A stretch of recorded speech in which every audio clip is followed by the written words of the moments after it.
Welcome to the Long Game Podcast. I'm your host, Sandra Scaiano. Today, I've got an encore episode of something that is just as relevant as when I first launched this topic. When it comes to courses and memberships, I have gone headfirst into this world and working with clients to bring their digital product visions to life, as well as managing them ongoing. I have developed my peak framework from working with my clients and being in the back end of their businesses. This is the 4-step foundation to course building success. And with clients topping $1 million in their Kajabi account, I know that the back end foundation is working. And as I work with new people, I still get those who grapple with the approach. Should I do a course? Should I do a membership? So I want to be bringing another round of episodes on specifics related to using courses and memberships in your business. And today's episode is a great primer for making that decision and for, bringing to light what you should be considering when choosing one approach, courses, versus the other, memberships. There are references to COVID-19 times here. And I have to say that this shared world experience is still a really important point and time frame for those of us in working in digital platforms today. Being on the other side of the pandemic now, I see how it has opened more people up to using digital for everything in their lives. This is one piece that we are not going back from. So digital learning and digital communities are a part of our lives now. This episode is a must listen if you are considering adding a course or membership stream to your business, and know that they can still be full of connection and be very lucrative. So it's so worthwhile. All right, let's get to today's episode.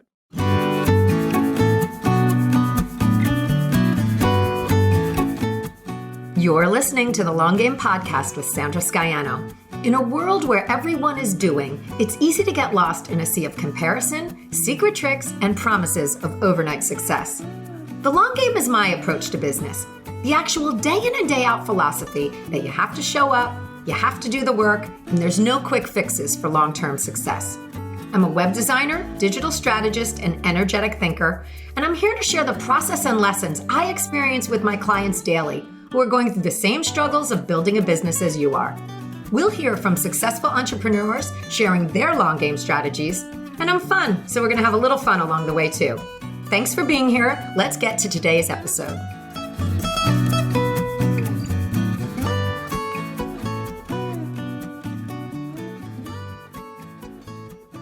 We're talking about one of my favorite topics today and in some of the episodes to come. So when it comes to online courses and memberships, I dove headfirst into this area and have been working with clients over the last several years to create and manage their online course products. So that inside track has given me so much insight into what works, into creating best practices, and into knowing, should you join in on that movement?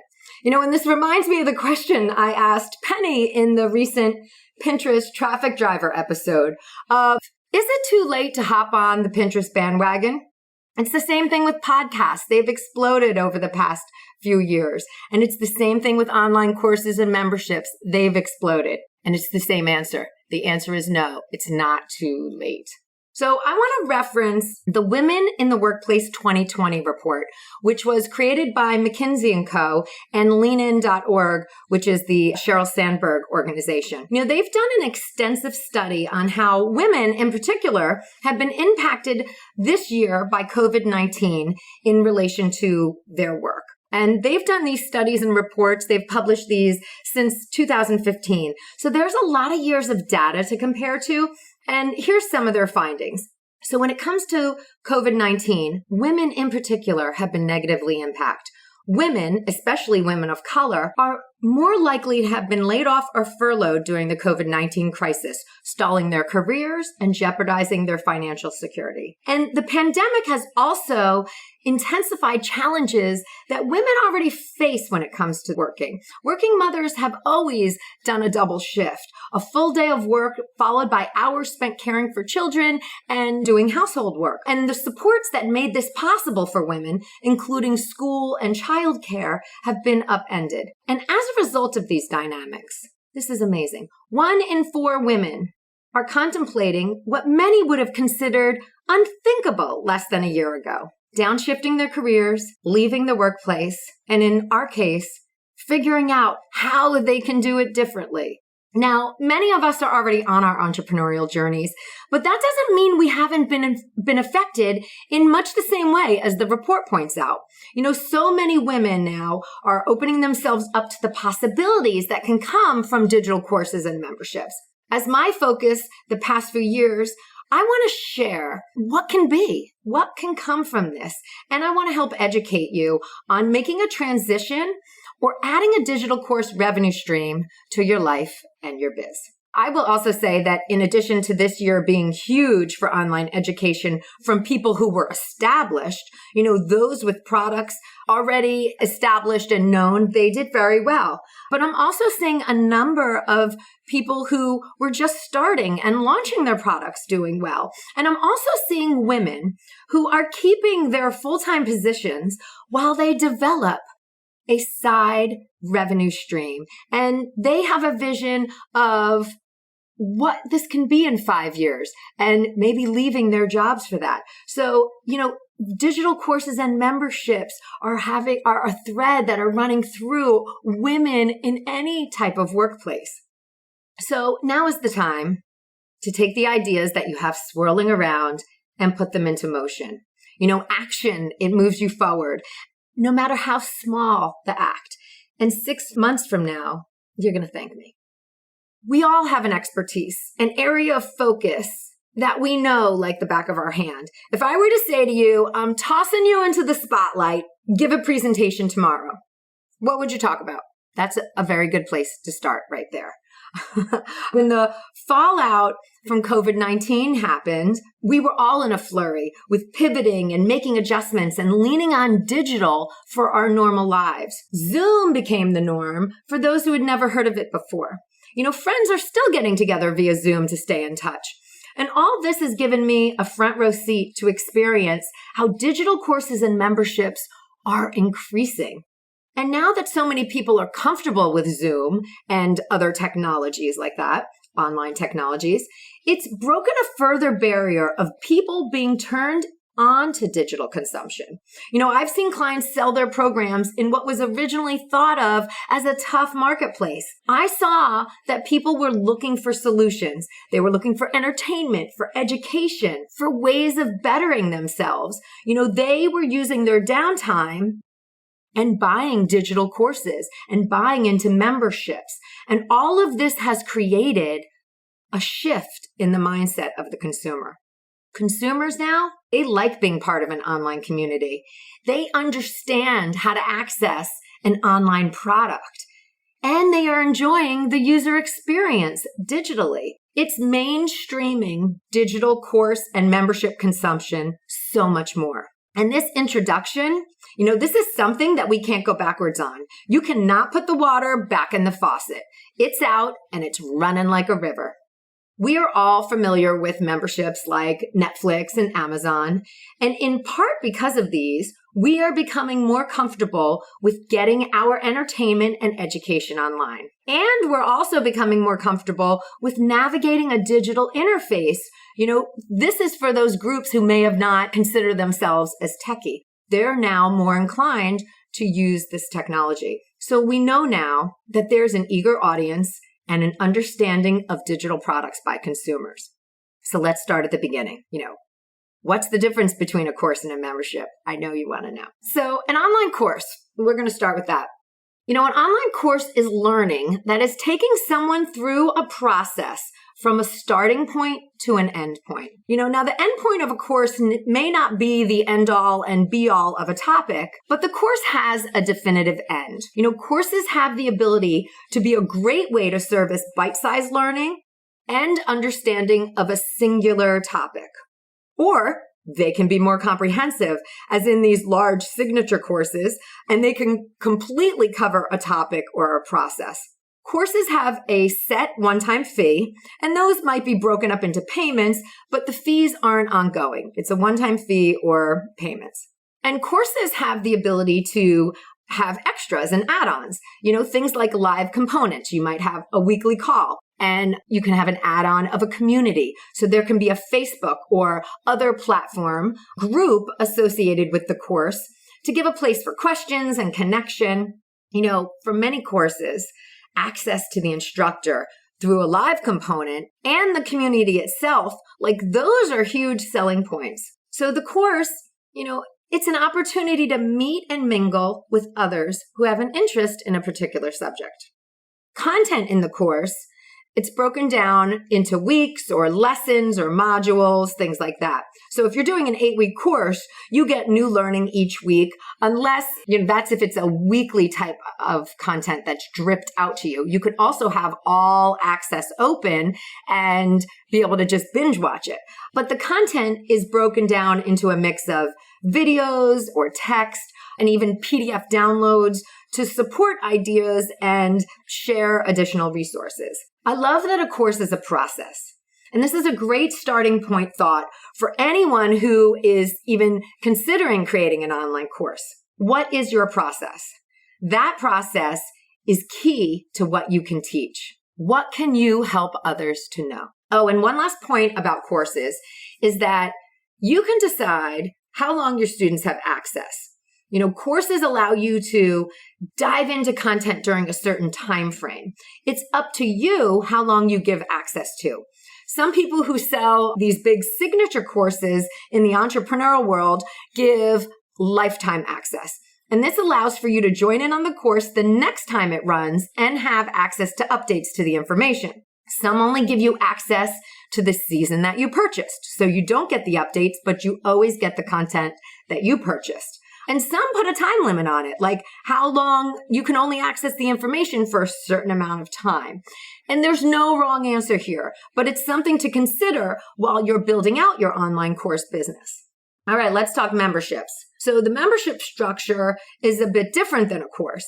Memberships are content access that is ongoing. So like your monthly Netflix membership, you get access as long as you keep paying your monthly or your yearly fee.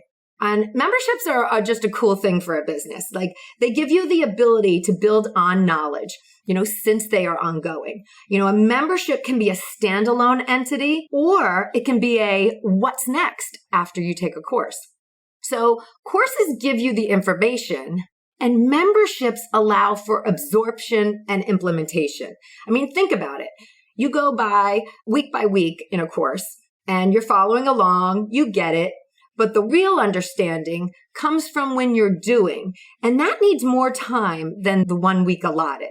So perhaps you have a course that leads into a membership so that everyone has the same basis of knowledge and the same vocabulary. And then the membership gives you the space and support to implement what you have learned. So there's more time and support in a membership. I love the membership concept for working in a group setting of people on a similar journey to you. In my early days of web design, being in a group of other women web designers, that gave me confidence. It allowed me to be on my own journey, but have the support of others who had the same questions or encountered some of the same challenges. And I always had a place I knew I could turn to if I had a need or I had a question. As with courses, memberships can also have a community aspect to them, but a membership lets the community go deeper. It lets the community grow and the relationships build because it's an ongoing entity. There isn't an end to it. It's not finite. There are also special things that you can do in a membership that are specific to community building if that's an important piece to you. You have the ability to have mixers, so to speak, and bring people in the membership together. The setup of content in a membership is also different than in a course. Since the concept is ongoing, you will be creating new content for the membership on a schedule. The content you create can also get put into a membership vault and be accessible ongoing. And this gives a mix of old and new content. And it's something to think about as well. Do your members who join in January access the same content as the members who join in June? If you join in June, do you get everything that happened in the beginning part of the year? So that's another thing to think about when you're thinking of the vault piece. I've seen all sorts of different membership content setups, from multiple courses being put together and creating a membership to the membership being content that is released monthly, new content released monthly. For me, the best memberships also have a live component. Again, we all want access to that brilliant mind who's orchestrating all this content. So having access via some sort of live monthly call or something like that gives people a way to build a relationship with you, the content creator. Memberships are also great spaces to host challenges or to work towards mini goals together. And the piece that you need to consider with a membership that is less than a course is retention. Since membership is a subscription-based payment, members can leave the group and stop their payments. So thinking about your content and how you're going to keep members engaged is paramount. All of this, of course, depends upon your industry and the knowledge you bring.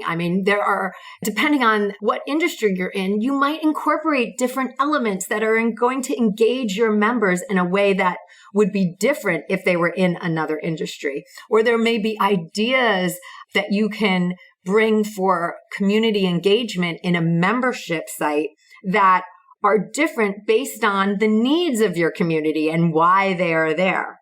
So I hate what I have to say. Those things are subjective, but they are. But those are things to think about. Like, what are you going to do on a monthly basis to keep your members engaged so that they stay? And you want them to stay so that they're there over time and building that community. Another thing that you can do is bring in a membership. You can do this in a course too, but in terms of the ongoing content is to be someone who curates the content. So expand on your expertise and bring in other speakers or other training hosts who can come in, and you can curate the content for the group. And that's super valuable because it gives exposure to topics that would be of interest to your membership and complement what your knowledge is, but you might not be an expert in, or you might not be experienced in. And it also adds excitement, and it gives you the opportunity to create an event for the group. So whichever digital product you're considering or thinking of, online membership or course, start with your content and then move to the experience. And, we're going to be really going into what that means and some methods for the experience, some that I use with my own clients going forward. Like right now, and think about, do you want to have a finite piece or an ongoing piece? That's a big decision to make. And what else you have going on in your business. Is this your only focus? And even if you're thinking, gosh, a membership site, it's ongoing. It sounds like there's so much work to do. There are ways and tools and systems that we can implement that can help you plan that out.